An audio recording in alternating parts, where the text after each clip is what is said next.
Finaliza kijana. Kafika kwa tempo wanilipea. Swani chimfano wa meno, swani singampeza kuti mfano eh. Swani ngani gongeni. Ha. Nikampeza za chuoni lako make sure. Aza chuoni. Ha. Mfano nikampeza ngani za mchicha. Ha. Zata mjabwa zuona, zata mjabwa. Aha! Nakupeza. Nalemo kusakila. Peza wanda. Si wa meno hiyo ndo sokoneze mwaka nipeza nishikana shashani. Uyanga ineso. Bwelera bwe. Iwe, njani we? Swani kamba uyenda.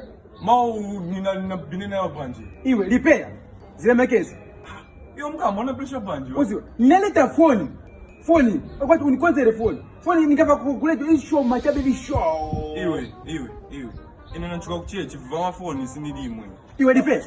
Zile mekezi. Iyo nza kumeyambama iwe. Umenyeni? Ala se mani kuza nachuka kuchechi wa munuza vama phone ndi pama phone pa. Lipea, siniza phone ndapo unachinja inji ndapo mu inji yachigayo yona kunya wiu bana kunya chani ka inyo unofakamu. Phone yasika bana. Muntu akatuma isho mama nyingi chapeche. Mani pressure banji yo mani. Iwe. Ero futi phone ni Samsung ka. But poyaja ile tati Motorola. Wanakuwasha. Iwe. Iwe shondala nza kuminya. Mayo jishikaleta Motorola wafuna iwe shondala nza kuminya.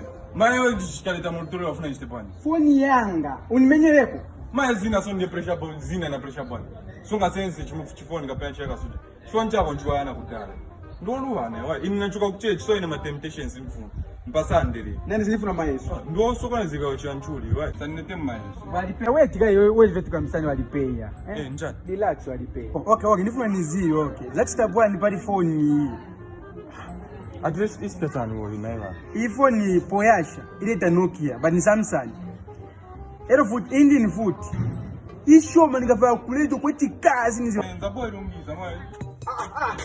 Walipea ndiye chani. Black label kuchechi. My bottle ndependela. So ni show kamba cho black label ndiye busa. Fanya mwenyewe wa. Walipea nani? Sasa sio ni mwa.